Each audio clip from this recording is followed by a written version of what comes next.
Weekend curfew ಇದೆಯಲ್ಲ ಅದನ್ನು ವಾಪಸ್ ಪಡ್ಕೊಳ್ಳಿ ಅಂತ ಮನವಿ ಮಾಡ್ತಿದ್ದಾರೆ. ಯಾರು? ಮೈಸೂರಿನ ವಿವಿಧ ಸಂಘ ಸಂಸ್ಥೆಗಳು ಮುಖ್ಯಮಂತ್ರಿಗಳಿಗೆ ಪತ್ರ ಬರೆದಿದ್ದಾರೆ. ಸಿಎಂ ಬಸವರಾಜ ಬೊಮ್ಮಾಯಿ ಅವರಿಗೆ ಮನವಿ ಪತ್ರ ಕಳಿಸ್ಕೊಟ್ಟಿದ್ದಾರೆ. Breaking news.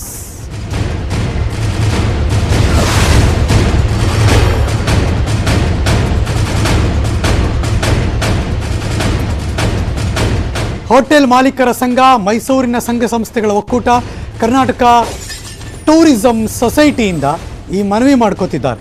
ಮುಖ್ಯಮಂತ್ರಿ ಬಸವರಾಜ ಬೊಮ್ಮಾಯಿ ಅವರನ್ನ ಭೇಟಿಯಾಗಿ ಮನವಿ ಮಾಡ್ಕೊಂಡಿದ್ದಾರೆ. ಪತ್ರ ಕೊಡಬೇಕು ಅಂತ ಇವರು ಡಿಸೈಡ್ ಮಾಡ್ಕೊಂಡಿದ್ದಾರೆ ಉದ್ಯಮಿಗಳು. ಸೊ ಹಾಗಾಗಿ ಮೈಸೂರು ಸಂಘ ಸಂಸ್ಥೆಗಳು ಒಕ್ಕೂಟ ಇದೀಗ ದಯವಿಟ್ಟು ಈ ವೀಕೆಂಡ್ ಕರ್ಫ್ಯೂ ತೆಗೆದುಬಿಡಿ. ಮಾಮೂಲಿ ಏನಿದೆ ಮಾಸ್ಕು, ಸೋಷಿಯಲ್ ಡಿಸ್ಟೆನ್ಸಿಂಗು ಅಥವಾ ನೀವೇನು ರೂಲ್ಸ್ ಮಾಡ್ತೀವಿ ಫಾಲೋ ಮಾಡ್ತೀವಿ, ಅದು ವೀಕೆಂಡ್ ಕರ್ಫ್ಯೂ ಬೇಡ. ನಮ್ಮ ಬಿಸ್ನೆಸ್ಗೆ ದೊಡ್ಡ ಮಟ್ಟದಲ್ಲಿ ಹೊಡೆತ ಹೊಡಿತಾ ಇದೆ. ಇದು ಟೂರಿಸಂ ಡಿಪಾರ್ಟ್ಮೆಂಟು, ಟೂರಿಸಂನವರು ಎಲ್ಲರೂ ಕೂಡ ದೊಡ್ಡ ಹೊಡೆತ ಹೊಡ್ತಾ ಇದೆ. ನಮ್ಮ ಉದ್ಯಮಕ್ಕೆ ಕೊಡ್ಲಿಪೆಟ್ಟು ಬೀಳ್ತಾ ಇದೆ ಇದು ಅಂತ ಮುಖ್ಯಮಂತ್ರಿಗಳಿಗೆ ರಿಕ್ವೆಸ್ಟ್ ಮಾಡ್ಕೊಂಡು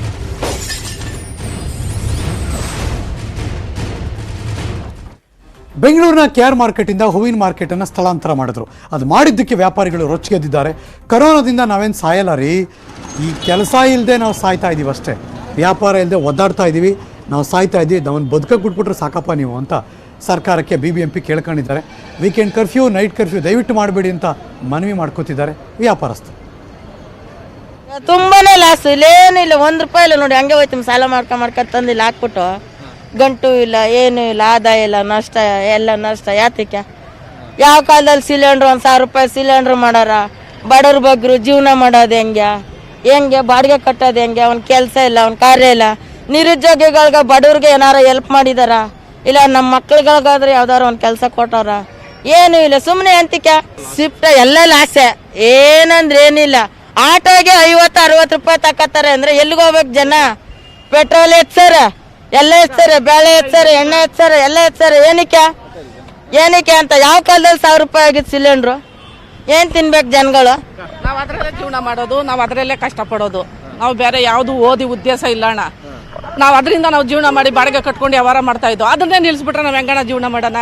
ಏನಲ್ಲ, ಇವಾಗ ನಾನು 70,000 ರೂಪಾಯಿ ಹೂವು ಹಾಕಿ 3 ದಿವಸ ಆಗೈತೆ. 3 ದಿವಸದಿಂದ ಒಂದು ಬೋಣಿ ಮಾಡಿದ್ರೆ ಹೂವು ಬಿಟ್ಟು ಬಂದಿದ್ದೀನಿ ನಾನು. ಸೀಟಿಗಳು ನೋಡಿ ಬೇಕು ಅಂದರೆ ಮಂಡಿಗಳಿಗೆ ಹೇಳ್ಬಿಟ್ಟು ಸಾಲ ಮಾಡ್ಬಿಟ್ಟು ಬಂದಿದ್ದೀನಿ ನಾನು. ನನಗೆ ಹಳನೇ ಬಂದ್ಬಿಡ್ತು, ಅಲ್ಲಿ ನಿಂತ್ಕೊಳ್ಳೋಕೆ ಆಗಿಲ್ಲ. ಯಾರು ಒಬ್ಬರು ಬರ್ತಾ ಇಲ್ಲ ಅಣ್ಣ. ಇಲ್ಲಿ ಬೇರೆ ಗೇಟು, ಅಲ್ಲಿ ಬೇರೆ ಗೇಟು, ಯಾವ ಕಡೆ ಬಳಸ್ಕೊಬತ್ತಾರೆ ಅವರು? ಎಲ್ಲಿ ಬಂದು ಗಿರಾಕಿ ವ್ಯಾಪಾರ ಮಾಡ್ತಾರೆ? ಎಲ್ಲಿ ಬಿಟ್ಟರು ಆಗಲ್ಲ. ನಾವು ವ್ಯವಹಾರ ನಡೆಯೋದು ಇದು ಒಂದೇ ಜಾಗದಲ್ಲಿ. ನೆಮ್ಮದಿಯಾಗಿ ನಾವು ಕೂಲಿ ಮಾಡ್ಕೊಂಡು ತಿನ್ನೋದು ಇಲ್ಲೇ. ಇದು ಬಿಟ್ಬಿಟ್ಟು ಅಲ್ಲೋಗ್ರಿ ಇಲ್ಲೋಗ್ರಿ ಅಂದ್ರೆ ಆಗಲ್ಲ ಅಣ್ಣ. ಅದು ಜೀವನ ಇದ್ರಿಲ್ಲ ನಮಗೆ. ಮನೆ ಬಾಡಿಗೆ ಮನೆಗಿರೋದು ತಾನಾಗಿ ಇಲ್ಲೆಲ್ಲ ಇಲ್ಲೊಂಚೂರು ಹಂಗೆ ವ್ಯಾಪಾರ ಆಗಿತ್ತು. ತಾನಾಗ ಸಂತಿಗೆ ಹಾಕ್ಯಾರೆ, ವ್ಯಾಪಾರ ಇಲ್ಲ. ದಿವಸ ನನ್ನೆ 3,000 ರೂಪಾಯಿ ಆಯ್ತು, ಇವತ್ತು 3,000 ರೂಪಾಯಿ ಆಯ್ತು. ಯಾರು ಕಳ್ಕೊಳ್ಳೋಣ? ನಾವು ಜೀವನ ಮಾಡೋಣ, ಮಕ್ಕಳನ್ನ ಸಾಕೋಣ, ಇಲ್ಲಿ ವ್ಯಾಪಾರನ ಮಾಡೋಣ. ಬಸ್ ತಗೊಂಡಿದ್ರೆ ತುಮಕೂರು ಗಾಡಿಗಳಿಗೆ ಕುರಿ ತುಂಬ್ತಾರೆ ಜನನ. ಕೊರೋನಾ ಅಂದರೆ ಜನ ಮಾತ್ರ ಕುರಿ ತುಂಬ್ತಾರೆ ಜನಗಳನ್ನ. ಬೇಜಾರಾಗೋದೇ ಅಲ್ಲಿ. ನೀವು ಮಾತ್ರ ಜಾತ್ರೆ ಮಾಡ್ತೀರಾ ಅಥವಾ ನೀವು ಮಾತ್ರ ಪಾದಯಾತ್ರೆ ಮಾಡ್ತೀರಾ, ನೀವು ರಾಜಕಾರಣ ಪ್ರೋಗ್ರಾಮ್ ಮಾಡ್ಬೇಕಾದ್ರೆ ಜನ ಸೇರ್ತೀರಾ. ನಮಗೊಂದು ವ್ಯಾಪಾರ ಮಾಡ್ಕೊಳ್ಳೋಕ್ಕೆ ಪ್ರತಿನಿತ್ಯ ಬದುಕೋರು ನಾವು ಇದನ್ನು ನಂಬ್ಕೊಂಡು ನಮಗೆ ಅವಕಾಶ ಮಾಡಿಕೊಡ್ತಿಲ್ವಲ್ಲ ಅನ್ನೋದಿದೆಯಲ್ಲ, ಆ ಸಿಟ್ಟು ಈಗ ಸದ್ಯಕ್ಕೆ ಬಾಯಲ್ಲಿದೆ. ಅದು ರಟ್ಟೆಗೆ ಬಂದರೆ ಅಥವಾ ಬೇರೆ ಕಡೆಗಾದಾಗ ಅದು ಇನ್ನು ಬೇರೆ ಬೇರೆ ಆ್ಯಂಗಲ್ ತೊಗೊಂಡ್ಬಿಡುತ್ತೆ.